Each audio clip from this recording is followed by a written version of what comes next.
की कहानी इस्लाम, ईसाई धर्म और यहूदी धर्म में समान रूप से पाई जाती है, जिसमें बताया गया है कि नूह एक धर्मी और ईश्वर से डरने वाले व्यक्ति थे।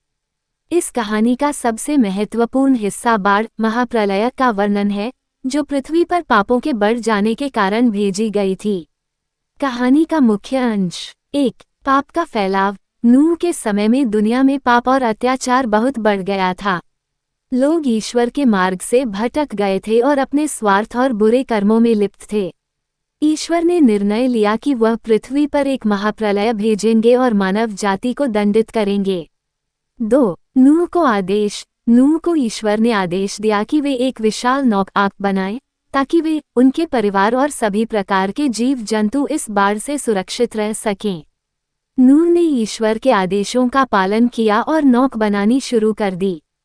3. प्रलय की चेतावनी। नूह ने लोगों को बाढ़ के बारे में चेतावनी दी, लेकिन लोगों ने उनका मजाक उड़ाया और उनकी बातों पर विश्वास नहीं किया। 4. नौक में प्रवेश। जब नौक तैयार हो गई, तब ईश्वर ने नूह और उनके परिवार को उसमें प्रवेश करने के लिए कहा। साथ ही उन्होंने प्रत्येक जीव जंतु की एक जोड़ी को भी नौक में स्थान दिया।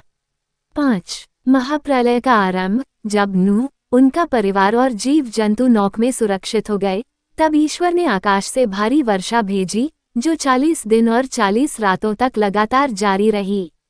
पूरी पृथ्वी जलमग्न हो गई और जो लोग नौक के बाहर थे, वे सभी नष्ट हो गए। 6. बाढ़ का समाप्त होना। समय बीतने के साथ बाढ़ का पानी धीरे धीरे उतरने लगा। नूह ने ये देखने के लिए एक कबूतर को उड़ाया कि क्या जमीन सूख गई है या नहीं। कबूतर ने लौटकर एक जैतून की टहनी लाई, जो संकेत था कि पानी कम हो रहा था। 7. नूह की नई शुरुआत। अंततः जब पानी पूरी तरह से उतर गया, नूह और उनके परिवार ने नौक से बाहर आकर नई शुरुआत की। ईश्वर ने नूह से वादा किया कि वह फिर कभी ऐसा प्रलय नहीं भेजेंगे। इस वादे के प्रतीक के रूप में उन्होंने आकाश में इंद्रधनुष दिखाया। सीख। ये कहानी पाप से दूर रहने, ईश्वर के मार्ग पर चलने और ईश्वर की आज्ञाओं का पालन करने की शिक्षा देती है। नूह की दृढ़ता और विश्वास का उदाहरण दुनिया को ये दिखाता है कि धर्म और आस्था कठिन समय में भी इंसान को बचा सकती है।